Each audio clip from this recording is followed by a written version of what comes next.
Ya, assalamualaikum warahmatullahi wabarakatuh. Kembali lagi dengan saya Mahdan Arifuddin.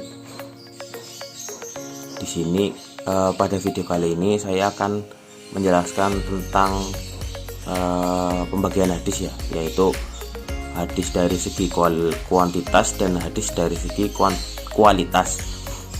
Hadis dari satu segi dapat menjadi dua, yaitu yang sudah saya tadi sebutkan, yaitu hadis secara kuantitas dan hadis secara kualitas.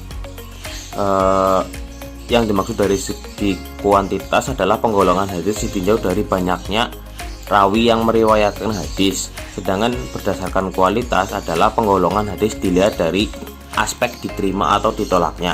Langsung saja, yang pertama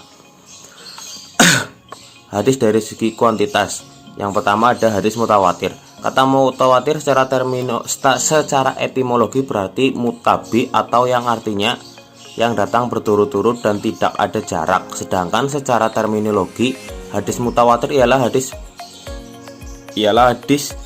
yang merupakan tanggapan panca indera yang diriwayatkan oleh sejumlah besar rawi yang menurut kebiasaan mustahil mereka berkumpul dan bersepakat untuk dusta. Menurut Khatib Al-Baghdadi, hadis mutawatir adalah suatu hadis yang diriwayatkan oleh sekelompok orang dengan jumlah tertentu yang menurut kebiasaan mustahil bersepakat untuk berdusta.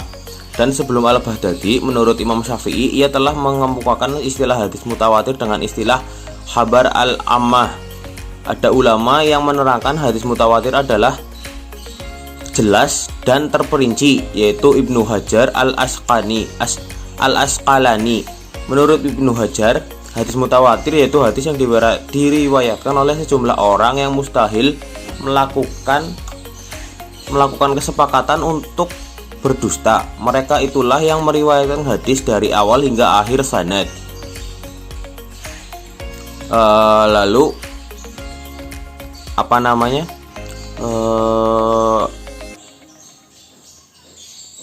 batas minimal jumlah rawi pada hadis mutawatir itu juga berbeda-beda pada pengungkapan setiap ulamanya. Menurut Abu Ghaib adalah sekurang-kurangnya ada 4 orang tiap tobakoh atau tingkatan rawinya. Imam Syafi'i paling sedikitnya 5 orang tiap tobakoh.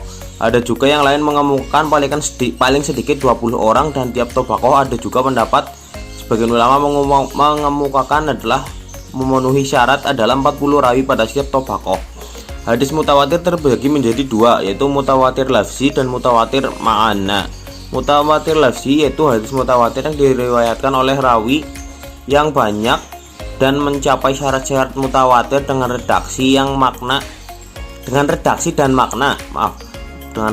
makna hadis yang sama antara riwayat satu dan riwayat yang lain. Lalu yang kedua adalah hadis mutawatir ma'ana. Itu adalah hadis yang mempunyai tingkat derajat mutawatir, namun susunan redaksinya berbeda antara yang diriwayatkan satu rawi dengan rawi yang lain, namun isi kandungan maknanya adalah sama. Hukum hadis mutawatir adalah bersifat qat'i atau pasti. Lalu yang kedua ada hadis ahad. Hadis ahad adalah hadis yang diriwayatkan oleh 1, 2, atau 3 orang atau lebih, namun tidak mencapai tingkatan mutawatir. Artinya pada tiap-tiap tobakoh atau jumlah rawi hadis ahad bisa hanya terdiri dari satu rawi, 2 atau 3 rawi saja, dan tidak mencapai derajat mutawatir. Di kalangan para ulama ahli hadis itu jadi perbedaan pendapat mengenai kedudukan hadis ahad untuk digunakan sebagai landasan hukum. Sebagian ulama ahli hadis berkeyakinan bahwa hadis ahad tidak bisa dijadikan landasan hukum. Lalu hadis ahad dibagi menjadi 3. Yang pertama ada hadis masyhur. Hadis masyhur adalah hadis yang diriwayatkan oleh 3 orang atau lebih namun belum mencapai derajat mutawatir. Hadis masyhur dari pengertian di atas, hadis masyhur adalah hadis yang diriwayatkan oleh Nabi SAW oleh beberapa orang sahabat namun tidak mencapai tingkat mutawatir. Bisa jadi pada tobakoh atau tingkatan tabi'in atau setelahnya hadis itu diriwayatkan secara mutawatir. Tetapi ini tidak terjadi pada setiap tobaqoh. Yang kedua adalah hadis aziz. Hadis aziz adalah hadis yang diriwayatkan oleh dua orang pada satu tobaqoh. Kemudian pada tobaqoh selanjutnya banyak rawi yang meriwayatkannya. Atau hadis aziz yaitu hadis yang salah satu setiap tobaqohnya tobaqoh rawinya hanya dijumpai dua rawi saja. Suatu hadis yang dikategorikan sebagai hadis aziz yaitu yang pertama, hadis pada tiap-tiap tobaqoh hanya terdapat dua rawi saja. Pada salah satu tobaqoh hanya terdapat dua rawi meskipun tobaqoh yang lainnya lebih dari 3 rawi. Yang ketiga ada hadis gharib. Secara etimologi, hadis gharib berasal dari kata ghoroba yahribu yang artinya menyendiri, asing atau terpisah. Sedangkan secara terminologi, hadis gharib adalah hadis yang diriwayatkan oleh seorang rawi dimanapun tempat sanad itu terjadi. Atau dari definisi yang dimaksud bisa dijelaskan, yaitu hadis gharib yaitu hadis yang diriwayatkan oleh hanya seorang rawi saja, baik dalam seluruh tingkatan sanad atau pada salah satu tingkatan sanadnya. Hadis gharib dibagi menjadi 2 bagian. Yang pertama, hadis gharib mutlak atau fardun. Hadis gharib mutlak atau fardun adalah hadis yang kegharibannya terletak pada asal sanad. Maksudnya hadis yang saat disampaikan oleh Rasul SAW hanya dapat diterima oleh satu orang sahabat. Yang kedua, hadis gharib nisbi. Yang termasuk sebagai hadis gharib nisbi yaitu apabila keghariban terjadi pada pertengahan sanadnya, bukan pada asal sanadnya. Atau maksudnya satu hadis yang diriwayatkan oleh lebih dari satu orang rawi pada asal sanadnya. Kemudian dari semua rawi hadis ini diriwayatkan oleh satu orang rawi saja yang mengambil dari para rawi tersebut. Lalu lanjut, hadis yang ditinjau dari segi kualitas. Yang pertama ada hadis sahih. Hadis sahih adalah, sebenarnya hadis sahih memiliki banyak pengertian.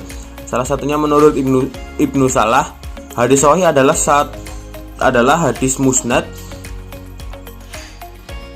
yang bersambung sanadnya dan dinukil oleh seorang yang adil dan dabit dari orang yang adil dan dabit hingga akhir sanadnya tanpa ada kegagalan dan cacat. Ringkasan dari definisi tersebut bisa diartikan hadis sahih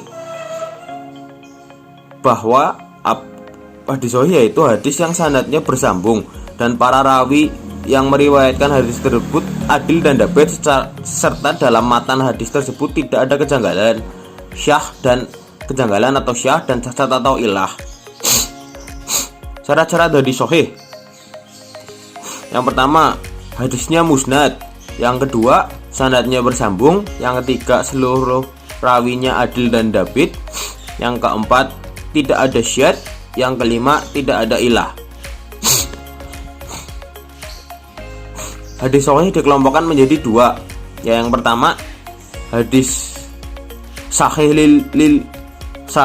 lizati, yaitu hadis yang memenuhi syarat-syarat hadis sahih seperti rawi harus adil, rawinya kuat ingatannya, sanadnya tidak putus, matanya tidak mempunyai cacat dan tidak ada kejanggalan sama sekali.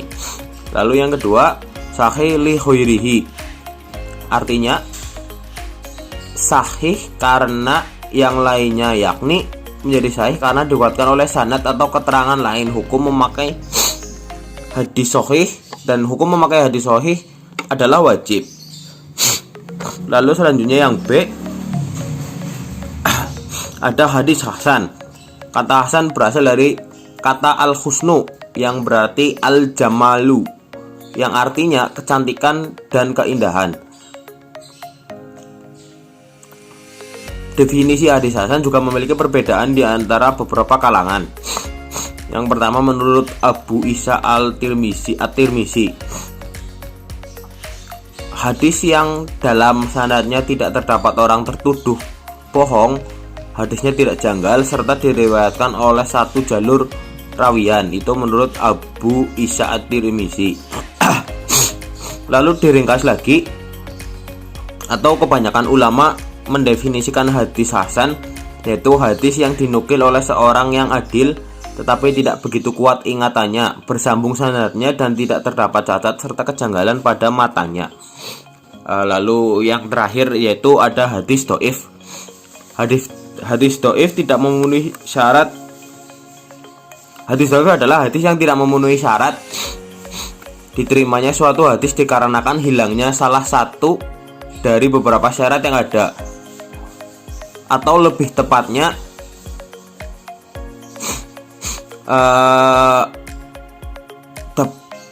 jika salah satu syarat hadis tidak dipenuhi, maka hadis tersebut bisa diklasifikasikan ke dalam hadis dhaif.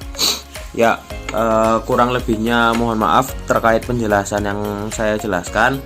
Mungkin banyak kesalahan kata ataupun kata-kata yang tidak jelas. Saya mohon maaf.